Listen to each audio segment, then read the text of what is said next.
So far for mother to son emotional incest stories, we've done man of the house, mama's boy, the prince slash the womanizer slash the ladies man, and now we are going to do mom's confidant slash advisor slash therapist, and after this I'm gonna start the women's experience stories. When Peter came for therapy, he complained of feeling burnt out and lethargic. He was a successful therapist who, in spite of his own thorough understanding of himself, was unable to stop overcommitting and overextending himself. His life primarily consisted of helping, pleasing, and being there for others. He complained of having no sense of identity and not having any free time for himself. Peter felt underappreciated and thought others took advantage of him.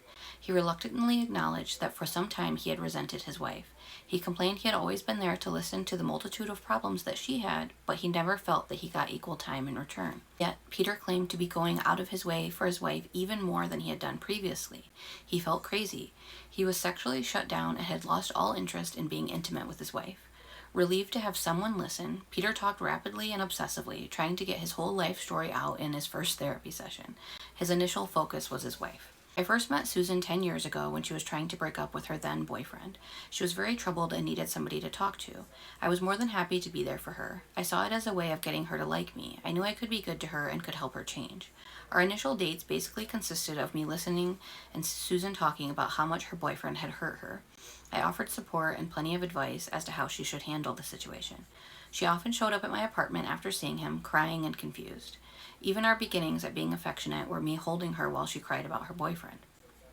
The first time we made love was after she cried in my arms about him. Privately, I wondered who she was really making love to. It was months before she stopped seeing her boyfriend, and that was only because he insisted they no longer see each other. And after that, Susan seemed preoccupied with him. However, I didn't spend much time considering my feelings about the situation because I was so involved with being her counselor. Eventually, she seemed to forget him and we got married. Our marriage continued to consist of me being preoccupied with how she was feeling and adjusting my schedule to meet her needs. I was driven in my efforts to be there for her, believing she would stop wanting me if I wasn't helping her in some way. At first, she seemed to crave the attention as much as I was obsessed in giving it, but over time, we seemed to grow more distant. Susan no longer appreciated my efforts to be there for her, and I began to resent her. And my obsession to help her only increased. I felt drained and empty. I resented that I knew I wasn't going to be able to count on Susan to be there for me. She also claimed to have lost respect for me because I was always trying to help her. Yet my efforts to manage her life and problems escalated. I was having similar problems at work. I was unable to set limits on the amount of time I was available for my clients during the week, and I had a difficult time collecting the fees. I began to resent the work that I had loved so much. My friendships were based primarily on me being there for or helping friends. I resented that no one seemed to care about my problems. I was so desperate to be liked that I never let on that I had personal problems or even personal needs. I did what I knew best in order to secure friendships, helping others out. Naturally, I chose as friends the people whose lives were most troubled. I have become so resentful I could explode, except I feel too depressed to even do so. Peter's story is not unlike those of other helping professionals, doctors, ministers, and nurses. On the outside is a mask of competence supported by a proficiency in helping others. Underneath the masks are feelings of neglect, resentment, bitterness, and fear. Needs are met through manipulation of others by always being there for them. These individuals gain their self-esteem through pleasing and helping others, but the sense of esteem is false. Feelings of worthlessness and shame generally prevail under the exterior of being so together. A compulsion and desperation to help others usually consumes the lives of individuals like Peter. They hope that soon they will feel worthy and will have their own needs met. This never happens, though, and they grow desperate. A closer look at Peter's childhood reveals the origins of the emotional trap in which he finds himself ensnared. Peter was the younger of two children with an older sister. His parents were both successful professionals who always presented a good image to those outside of their family. However, his parents had chronic problems in their marriage. His father worked a lot. When he was home, he was often moody. Peter's mother was particularly dissatisfied and bitterly complained about her husband to Peter. Peter, the sensitive one in the family, was always willing to listen. Peter described his relationship with his mother and his father. I always seemed to be in the middle of the two of them. My mother complained that she wasn't getting enough attention or affection from my father. I would tell my dad about it and encourage him to pay more attention to her. He seldom did, and I began to resent him. I then went to my mom to console her. She would go on and on about my father. I would offer advice and counsel my mother so that she would feel better. I remember that as young as 8 years old, I was telling my mother she didn't have to worry about Dad because she had me and I loved her.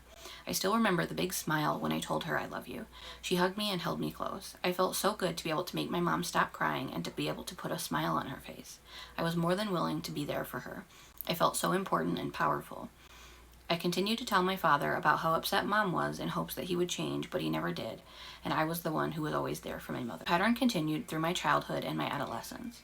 After a while, it seemed that my mother actually preferred my company over my father's. She basically stopped complaining to him directly about how unhappy she was. Instead, she talked to me about it. I remember she would call me into her bedroom after work to talk while she changed clothes. Although she never actually took off all of her clothes in front of me, she would take off her jewelry and her shoes and would unzip her clothes before she asked me to leave. After dinner, she would ask me to help her around the house. She would talk about her day at work and her problems with my dad. Sometimes it felt funny being this close to Mom, but it was such a feeling of importance that it didn't seem to matter. Even as an adult, I still feel caught between my mom and my dad. I'm the messenger. When Mom is unhappy, she calls me to complain and then puts Dad on the phone.